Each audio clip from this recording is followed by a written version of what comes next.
ನ್ಯೂಸ್ಗೆ ಸ್ವಾಗತ. ಇದು ವೀರಶೈವ ಲಿಂಗಾಯತರ ಧ್ವನಿ. ಆತ್ಮೀಯ ಬಂಧುಗಳೇ, ಇದೇ ತಿಂಗಳು 30ನೇ ತಾರೀಕು ಅಕ್ಷಯ ತೃತೀಯಂದು ಕ್ರಾಂತಿಯೋಗಿ ಬಸವಣ್ಣನವರ ಜಯಂತಿ. ಈ ಜಯಂತಿಯನ್ನು ರಾಜ್ಯದಾದ್ಯಂತ ಎಲ್ಲ ವೀರಶೈವ ಲಿಂಗಾಯತ ಮಹಾಸಭಾದ ಜಿಲ್ಲಾ ಘಟಕಗಳು ಆಚರಿಸಬೇಕು ಮತ್ತು ಇದರ ಜೊತೆಗೆ ರೇಣುಕಾಚಾರ್ಯ ಜಯಂತಿಯನ್ನು ಆಚರಿಸಬೇಕೆಂದು ಅಖಿಲ ಭಾರತ ವೀರಶೈವ ಲಿಂಗಾಯತ ಮಹಾಸಭಾದ ರಾಜ್ಯಾಧ್ಯಕ್ಷ ಶಂಕರ್ ಬಿದರಿ ಈ ಹಿಂದೆ ಸುತ್ತೋಲೆ ಹೊರಡಿಸಿದರು.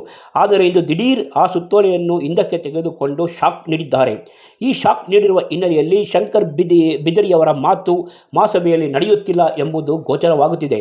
ತಮ್ಮ ಅಧಿಕಾರಾವಧಿಯಲ್ಲಿ ನಿಷ್ಠೆ, ದಕ್ಷತೆಯಿಂದ ಆಡಳಿತ ನಡೆಸಿದಂತಹ ಶಂಕರ್ ಬಿದರಿಯವರ ಈ ಒಂದು ಮೊಟ್ಟ ಮೊದಲ ಹೆಜ್ಜೆಯೇ ಸೋಲು ಆಗಿರುವುದು ನಿಜಕ್ಕೂ ದುರಂತ. ನೋಡಿ ಬಂಧುಗಳೇ, ಶಂಕರ್ ಬಿದರಿಯವರ ಯೋಜನೆ ಬಹಳ ಸಾಂದರ್ಭಿಕವಾದದ್ದು ಮತ್ತು ಸಮಾಜದ ಮುನ್ನುಡಿಗೆ ದಾರಿಯಾಗಿತ್ತು. ಆದರೆ ಈ ಯೋಜನೆಯನ್ನು ಮಟ್ಟ ಹಾಕುವ ಕೆಲವು ಕುತಂತ್ರಿಗಳು ಷಡ್ಯಂತ್ರವನ್ನು ಮಹಾಸಭೆಯಲ್ಲಿ ನಡೆಸುತ್ತಲೇ ಬಂದಿದ್ದಾರೆ. ಆ ಹಿನ್ನೆಲೆಯಲ್ಲಿ ಇಂದು ಶಂಕರ್ ಬಿದರಿಯವರು ಸುತ್ತೋಲೆಯನ್ನು ಹಿಂದಕ್ಕೆ ಪಡೆದಿರುವುದು ನಿಜಕ್ಕೂ ದುರಂತದ ಸಂಗತಿ. ಶಂಕರ್ ಬಿದರಿಯವರ ಯೋಚನೆಗೆ ಸಾಥ್ ನೀಡುವ ನಾಯಕರು ವೀರಶೈವ ಮಹಾಸಭೆಯಲ್ಲಿ ಇಲ್ಲವೇ? ಒಂದು ದುರಂತವೇನೆಂದರೆ, ವೀರಶೈವ ಮಹಾಸಭೆಯಲ್ಲಿ ರಾಷ್ಟ್ರೀಯ ಅಧ್ಯಕ್ಷರು ಶಾಮನೂರು ಶಿವಶಂಕರಪ್ಪ, ಕಾಂಗ್ರೆಸ್ ಪಕ್ಷದ ಶಾಸಕರು ಹಾಗೂ ಅರಣ್ಯ ಜೀವಿ ಸಚಿವರಾದಂತಹ ಈಶ್ವರ್ ಖಂಡ್ರೆ ಅವರು ಸಹ ಕಾಂಗ್ರೆಸ್ ಪಕ್ಷದವರು. ಅಖಿಲ ಭಾರತ ವೀರಶೈವ ಮಹಾಸಭಾದ ಎಲ್ಲ ರಾಷ್ಟ್ರೀಯ ಘಟಕಗಳಲ್ಲಿ ರಾಜಕಾರಣಿಗಳೇ ತುಂಬಿರುವುದರಿಂದ ನ್ಯಾಯ ಒದಗಿಸಲು ಸಾಧ್ಯವೇ ಎಂಬ ಪ್ರಶ್ನೆ ಪ್ರತಿಯೊಬ್ಬ ವೀರಶೈವ ಲಿಂಗಾಯತರಲ್ಲಿ ಎದ್ದೇಳುತ್ತಿದೆ. 1904ರಲ್ಲಿ ನಿರ್ಮಾಣವಾದಂಥ ಅಖಿಲ ಭಾರತ ವೀರಶೈವ ಲಿಂಗಾಯತ ಮಹಾಸಭೆಗೆ ರಾಜಕಾರಣಿಗಳು ಬಂದಿದ್ದು ತಪ್ಪೆ? ಈ ರಾಜಕಾರಣಿಗಳು ಯಾವತ್ತೂ ಒಳಪಂಗಡಗಳನ್ನು ಮತ್ತು ಎಲ್ಲ ಪಂಗಡಗಳನ್ನು ಒಂದಾಗಿ ಬಿಡುವುದೇ ಇಲ್ಲ ಎಂಬುದು ಐತಿಹಾಸಿಕವಾದ ಕಾರಣವಾಗಿದೆ. ಏನೇ ಆಗಲಿ, ಶಂಕರ್ ಬಿದರಿಯವರು ತೆಗೆದುಕೊಂಡ ನಿರ್ಧಾರದಿಂದ ಹಿಂದಕ್ಕೆ ಸರಿದಿರುವುದು ನಿಜಕ್ಕೂ ಸಮಾಜಕ್ಕೆ ದೊಡ್ಡ ನಷ್ಟವೆಂದೇ ಹೇಳಬೇಕು.